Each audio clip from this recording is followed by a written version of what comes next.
Okay, so someone hands you a gold mine tomorrow. Maybe it's a real one, a working operation deep in Nevada, or a shuttered pit in Ontario, or a discovery in Western Australia that a junior company just ran out of money to develop. However it happens, the mine is yours. The gold is in the ground. The price of gold is sitting at around $4,000 per ounce right now, near the highest it has ever been in human history. And you own a piece of land full of the stuff. The honest answer is maybe, possibly, depending on a set of variables so complicated that some of the most experienced mining executives on the planet have gotten them catastrophically wrong. There are gold mines sitting on billions of dollars worth of metal in the ground that have sent their owners into bankruptcy. There are small operations producing a few 100,000 ounces a year that generate more cash than most companies in the country. The difference between those two outcomes is not luck. It is economics. And the economics of a gold mine are almost nothing like what most people imagine. Here is what it actually looks like from the inside. The first thing to understand is what gold in the ground actually is, and what it isn't. It is not money. It is not even close to money. It is a raw material locked inside billions of tons of solid rock, distributed at a concentration so thin that you could spend years trying to find it with your bare hands and never see a flake. Modern gold mines do not find treasure chests. They find ore. Ore is rock that contains metal, in gold's case, usually at concentrations measured in grams per metric ton. Not grams per pound, not grams per kilogram, grams per ton. To get 1 ounce of gold, a coin-sized piece of metal weighing about 31 grams, a typical open-pit gold mine might need to blast apart, haul, crush, and chemically process anywhere from 30 to 300 tons of rock. That number is called the ore grade. It is the single most important number in gold mining, and it is the first thing that determines whether your mine is worth anything at all. A mine with a grade of 1 gram per ton is running on thin margins. A mine at 3 grams per ton is doing reasonably well. A mine at 8 grams per ton is extremely valuable. And a mine at 30 grams per ton is the kind of once-in-a-generation discovery that transforms small companies into billion-dollar businesses overnight. The Fosterville mine in Victoria, Australia, found a zone in 2015 that averaged over 44 grams per ton. That discovery was so extraordinary that it drove the mine's cost of production down below $400 per ounce, at a time when gold was trading well above $1,000. It turned a marginal asset into one of the most profitable gold mines on Earth, but most mines are not Fosterville. Most mines are sitting on 1 or 2 grams per ton, processing millions of tons of rock annually, and doing complex financial math every single day to figure out whether they are making or losing money. That math is the thing nobody tells you about when they hand you the mine. Let us say the mine you have inherited is undeveloped. You know there is gold in the ground because previous owners spent years drilling and testing. There is a report sitting in a filing cabinet somewhere that says the deposit contains 3 million ounces of gold. On paper, at $4,000 per ounce, that is $12 billion worth of metal. Before you touch any of it, you need permits. In the United States, permitting a new gold mine typically takes between 5 and 8 years. Canada runs between 5 and 7 years, though the federal government has recently been pushing to compress that timeline. Australia can move in 3 to 4 years if things go well. These are not edge cases or bureaucratic failures. This is the normal timeline, and it represents a serious financial problem. Because here is what happens during those years. You are not earning revenue, you are spending money, you are hiring environmental consultants, legal teams, engineering firms, and community liaison officers. You are conducting impact studies on water, on wildlife, on land stability. You are negotiating with indigenous communities, local governments, and federal regulators simultaneously. Every month of delay while you are paying staff and contractors and interest on any borrowed capital is money leaving your account with nothing coming back in. And you have not even started looking at what it costs to build the mine itself. Let us rewind further. Before you can even apply for permits on most projects, you need to prove what you have. And proving what you have requires drilling. Exploration drilling is expensive in a way that is genuinely shocking to people outside the industry. A single drill hole might go 1,000 meters into the ground through hard rock at a cost of between $200 and $400 per meter. If you are drilling 100 holes to define your resource properly, you are looking at $30 to $60 million just in drilling costs, before laboratory testing, geological analysis, and engineering studies. The industry as a whole spent $67.5 billion on gold exploration in the decade between 2009 and 2018, according to data compiled by Minex Consulting. The average cost of finding 1 ounce of gold during that period was $62 per ounce. More than double what it cost in the decade before, as shallow deposits grew harder to find and companies were forced to drill deeper. $62 of exploration cost per ounce does not sound like much against a $4,000 gold price. But here is the trap. Not every exploration program finds anything usable. Most of them find nothing at all. You might spend $50 million drilling a promising piece of land and conclude, after 2 years, that there is not enough gold to justify a mine. That $50 million is simply gone. There is no refund. The geological gamble did not pay off. This is why exploration companies fail constantly despite technically finding gold. Finding gold and finding profitable gold are completely different things. Assume the exploration succeeds, the permits are eventually granted, and you have a viable mine. You now need to raise the money to build it. This is where the financial structure of the project becomes just as important as the geology. Very few companies, and almost no individuals, sit on the kind of cash required to build a gold mine from scratch. A billion-dollar project typically gets funded through a combination of bank debt, equity raised from public markets, corporate bonds, and sometimes a specialized instrument called a streaming agreement. In a stream deal, a company like Franco-Nevada or Wheaton Precious Metals provides upfront construction capital in exchange for the right to purchase a fixed percentage of the mine's future gold output at a deeply discounted price, sometimes as low as $400 per ounce. Regardless of what the market price does, these deals can look attractive when you need cash and your project is years from production. But they come with long-term consequences. Every ounce of gold you commit to selling at $400 is an ounce you cannot sell at $4,000. Over a 20-year mine life, the total cost of that early financing can quietly run into the billions. Debt creates similar pressure. A company that borrows $1 billion at 5% annual interest owes $50 million per year before it repays a single dollar of principal. If commissioning is delayed by 12 months, which is common in mining, that is $50 million of interest on money not yet generating any revenue. Many gold mining failures start not with bad geology, but with a balance sheet that cannot survive the inevitable surprises of construction and ramp-up. Let us say your mine is different. The drilling worked. The resource is real, the grade is solid, the permitting is done, and the financing is in place. Now you need to actually build a mine. Large modern gold mines cost hundreds of millions of dollars to construct. Frequently, they cost more than $1 billion. Some of the biggest projects have pushed past $3 billion, $4 billion, even $5 billion before producing their first ounce. Barrick Gold's Gold Rush project in Nevada, a single underground mine at an already existing operation with existing infrastructure around it, carries a capital budget of approximately $1 billion for a mine expected to produce around 400,000 ounces per year. Roads first.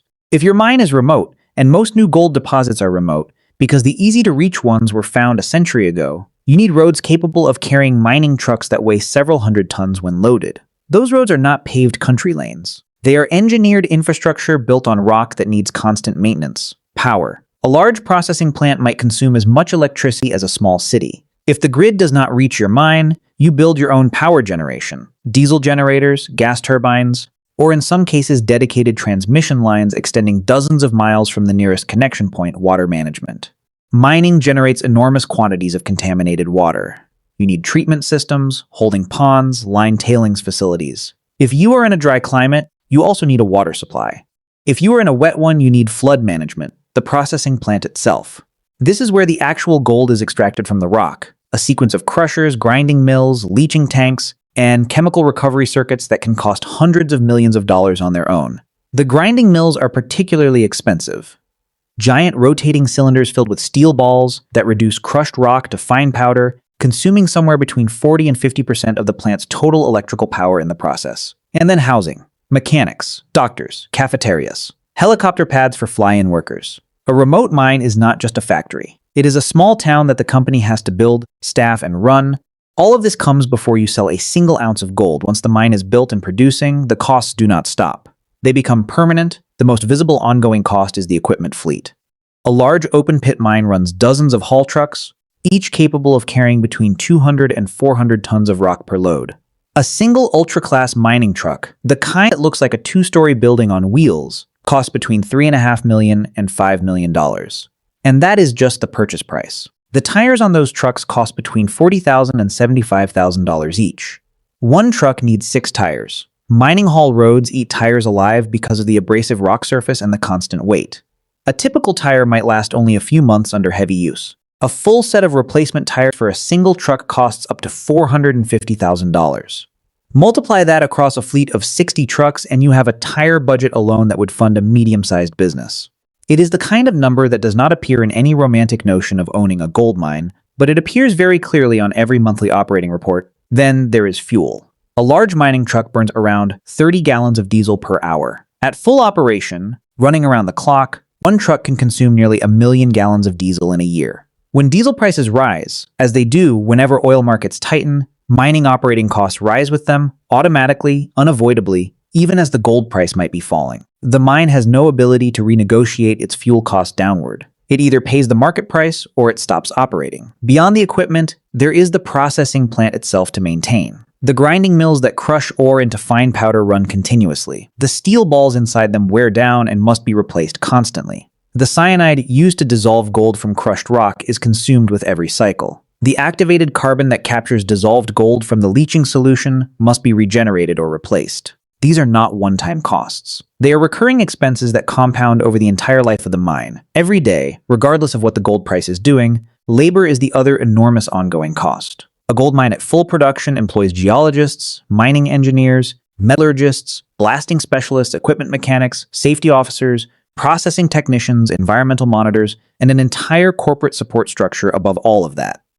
Remote mine sites pay significant premiums to attract qualified workers, and they typically fly them in and out on charter aircraft every 2 weeks. Add in accommodation, food, medical services, and training, and the human cost of running a mine becomes one of the largest single line items on the balance sheet. In 2025, United States mining wages rose over 8% year-on-year according to Bureau of Labor Statistics data. When your entire workforce is skilled and specialized, an 8% wage increase across the operation adds tens of millions of dollars to your annual cost base, with no corresponding increase in gold production. The mining industry eventually decided it needed one metric that captured all of this. Every cost, direct and indirect, that it takes to sustainably produce an ounce of gold. They called it the all-in sustaining cost, or AISC, and the World Gold Council introduced it as a standard in 2013. The AISC includes the direct cost of digging, crushing, and processing ore. It includes the sustaining capital needed to replace worn-out equipment and maintain tailings dams.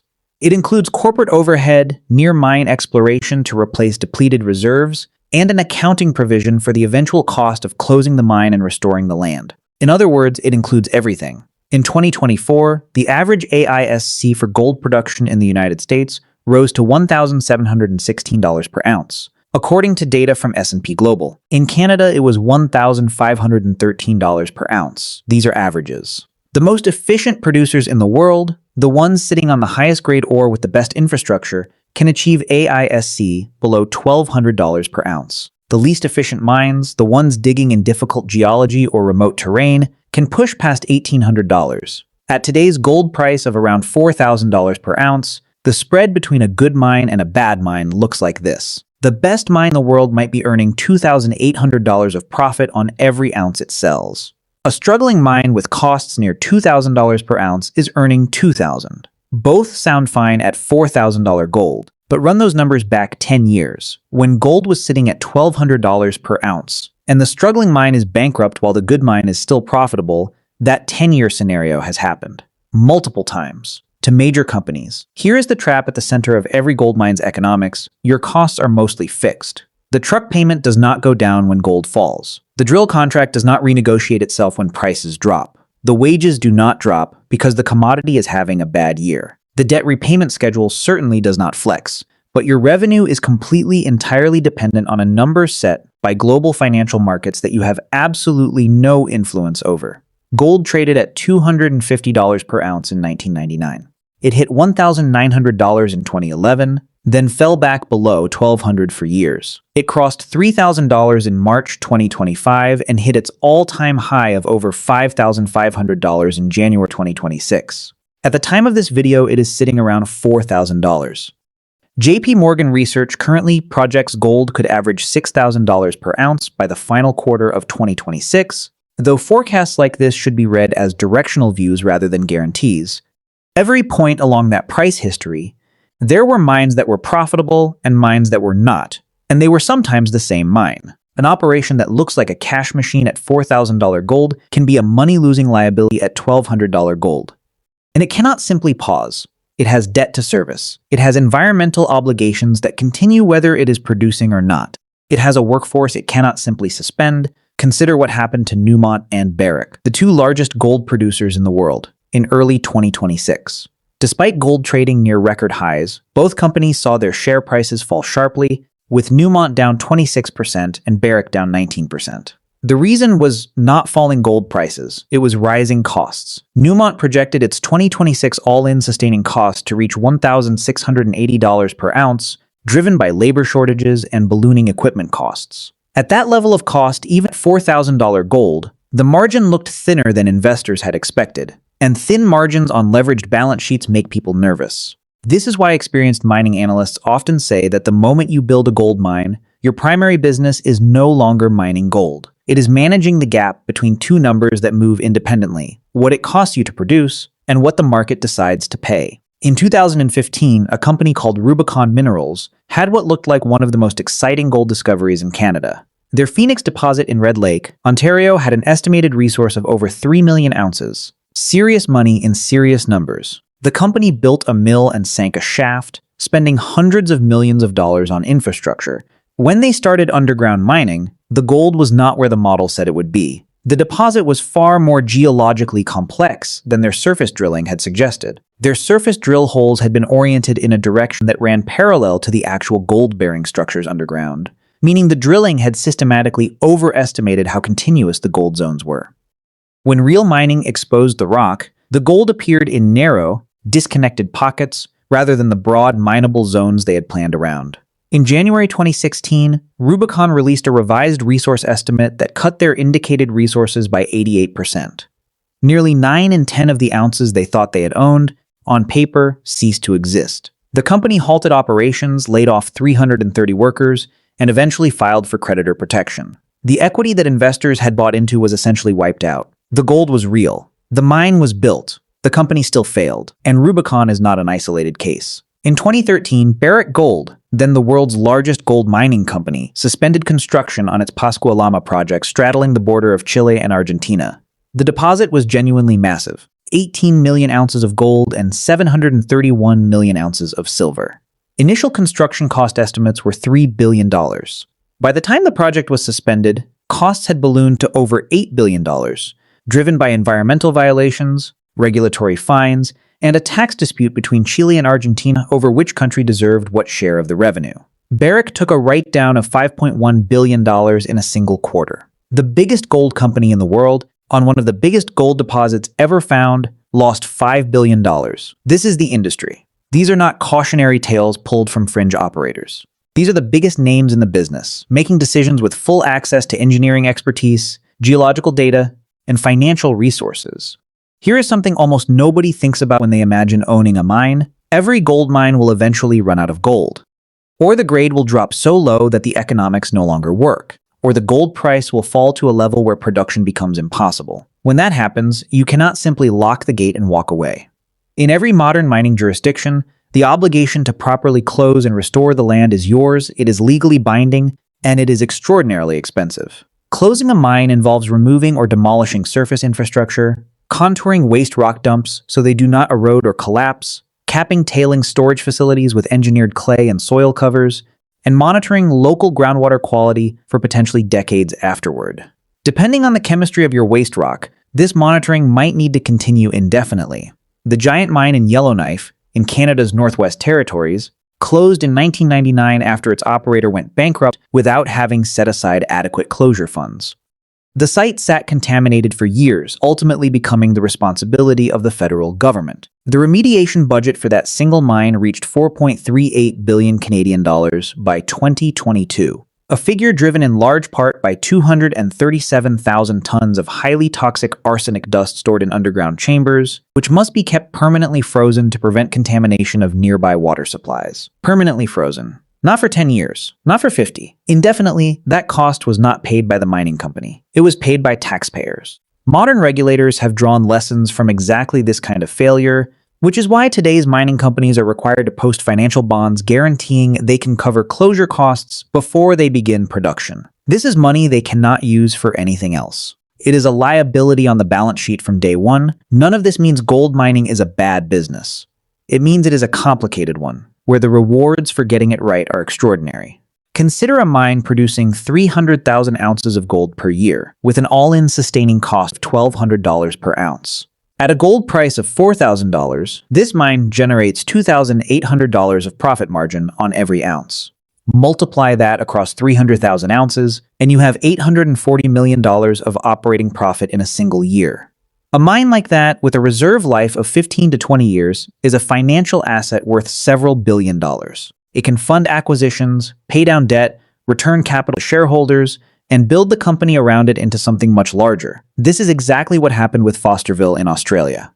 Kirkland Lake Gold, the company that operated it during its peak years, used the cash flow from a single mine to grow from a mid-sized Canadian producer into a company large enough to merge with Agnico Eagle, one of the premier gold miners in the world. One discovery, developed correctly, managed well, financed prudently. It changed the entire structure of the industry. Now take the same mine, change a few variables, and watch what happens. The gold price falls from $4,000 to $2,000, which is entirely within the range of historical movement. Your all-in sustaining cost rises from $1,200 to $1,600 because diesel prices spiked, labor costs inflated, and you needed to replace a major piece of processing equipment. Your margin drops from $2,800 per ounce to $400 per ounce. On 300,000 ounces, that is $120 million of profit instead of $840 million.